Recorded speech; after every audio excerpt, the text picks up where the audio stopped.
Hey guys, कैसे हो सभी लोग। आशा करता हूँ कि आप सभी लोग अच्छे होंगे। तो वीडियो का एग्ज़ाम दोस्तों नियरेस्ट में है और यूकेएसएससी जल्द ही एडमिट कार्ड आउट करेगा। वेबसाइट पर कब तक एडमिट कार्ड आउट होंगे इसकी बारे में जानकारी दूंगा। साथ ही वीडियो के अंतिम चरण में या अंतिम समय में कह सकते हैं कि परीक्षा की स्ट्रेटजी किस तरह से होनी चाहिए जिससे कि आपका सिलेक्शन 1,46,000 अभ्यर्थियों में से हो जाए, आपकी छटनी इस भीड़ से हो जाए और आप 933 पद में से एक पद ग्रहण कर लें। तो स्ट्रेटजी पूरी बताएंगे। 4 स्टेप मैंने फॉलो करी हैं जिसे यदि आप फॉलो करते हैं तो आप निश्चित ही सिलेक्शन के मूड पर आ सकते हैं। तो दोस्तों स्ट्रेटजी के बारे में बात करते हैं। तो सबसे पहले आपको पता है कि जो एग्ज़ाम कंडक्ट होगा कुल मिला के 9 जुलाई निर्धारित की है। तो 9 जुलाई को ये आपका एग्ज़ाम होगा ही होगा, चाहे कुंभ मेला हो, कांवड़ यात्रा हो, कोई भी यात्रा क्यों ना हो। यहाँ पे 9 जुलाई का आपको जो शेड्यूल दिया है एग्ज़ाम का वो होना ही होना है। तो आप अपनी तैयारी को अंतिम चरण देने की कोशिश करिएगा, ठीक है। फुल आत्मविश्वास और मेहनत के साथ आपको अब तैयारी करनी है क्योंकि अंतिम समय है। अंतिम समय ही निर्धारित करता है आप सेलेक्ट होंगे या नहीं होंगे। तो सबसे पहले आप एक बार फिर से पोस्ट को देख लें।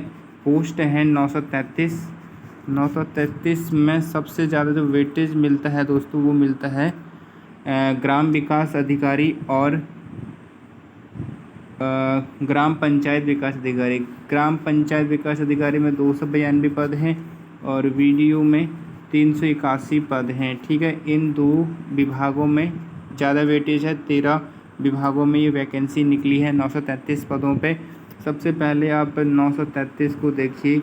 इसकी कैटेगराइज यदि हम बात करें तो एप्लीकेंट जो थे इसमें एप्लीकेंट यानी जिन्होंने फॉर्म फिल किया था तो 2,16,519 लोगों ने किया था और 46,000 लोगों ने एग्ज़ाम दिया था। तो ये जो हैं जिन्होंने अप्लाई किया था फॉर्म भरे थे ये तो ये एग्ज़ाम नहीं देंगे। जिन्होंने पिछली बार एग्ज़ाम दिया था तो वो हैं 1,46,000। यदि हम दावेदारी की बात करते हैं एक पद को प्राप्त करने की, तो एक पद यदि हमें प्राप्त करना है तो हमें यहाँ पे 153 लोगों से फ़ाइट करनी पड़ेगी, ठीक है। 153 लोग की लाइन से हमें एक पद लेना होगा, ठीक है। तो दावेदारी कितनी हो गई? 56 की हो गई। 9 जुलाई को आपका ये एग्ज़ाम होने वाला है। और एक बार हम फिर सिलेबस पर नज़र डाल देते हैं। सिलेबस की बात करते हैं तो सिलेबस में सबसे पहले आपको जानना है, सिलेबस में हिंदी है आपका, ठीक है, हिंदी। उसके बाद यहाँ पे उत्तराखंड जी के बाद जीएस में आप इकोनॉमिक्स ले सकते हैं, पॉलिटिकल ले सकते हैं, जियोग्राफी ले सकते हैं और साथ ही हिस्ट्री का ये सेशन रहता है। और उसके बाद कंप्यूटर का होता है, रीजनिंग का होता है, ये सारे होते हैं। इसमें सबसे ज़्यादा जो टर्निंग पॉइंट होता है जिसमें सिलेक्शन पॉइंट इसे कह सकते हैं, तो आपको यहाँ पे करंट अफेयर पर ज़्यादा फोकस करना होगा। करंट अफेयर से ज़्यादा क्वेश्चन पूछेगा। तो करंट अफेयर में उत्तराखंड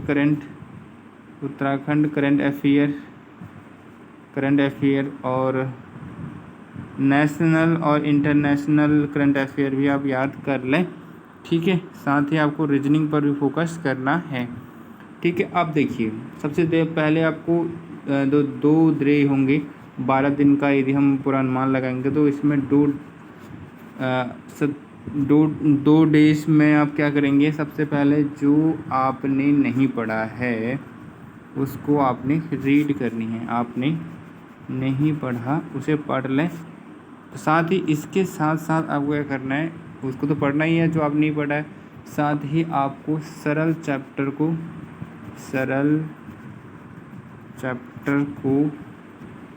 भी पढ़ लें, ठीक है। ये आपने 2 डेज में करने हैं। 12 डेज का शेड्यूल बता रहा हूँ।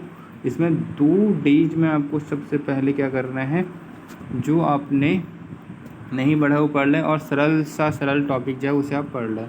उसके बाद 4 डेज का जो शेड्यूल होगा आपका 4 डेज में आपको क्या करना है, जो आपके डिफ़िकल्ट चैप्टर हैं यानी कठिन चैप्टर हैं उन्हें पढ़ लीजिएगा।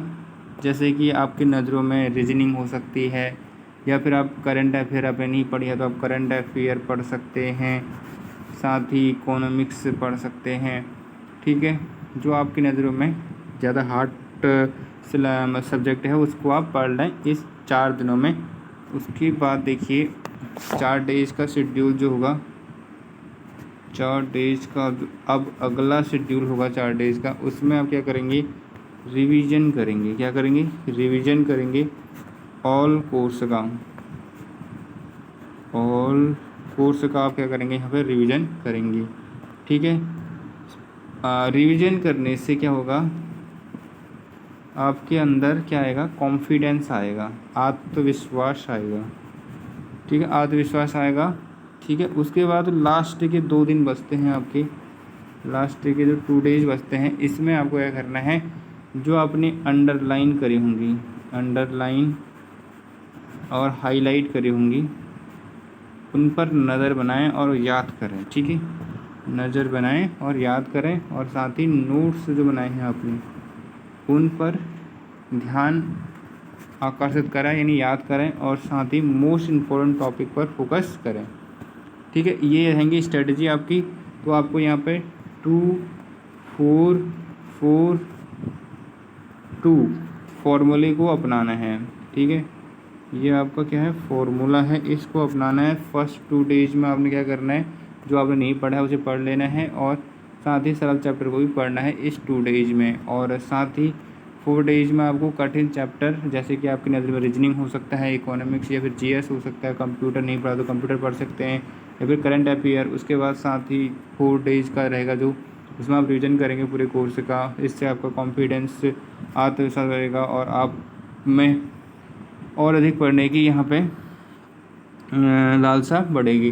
साथ ही 2 डेज में आप क्या करेंगे, अंडरलाइंस या हाईलाइट्स या फिर इंपॉर्टेंट नोट्स हैं उन पर आप नज़र बनाएंगे और याद करेंगे।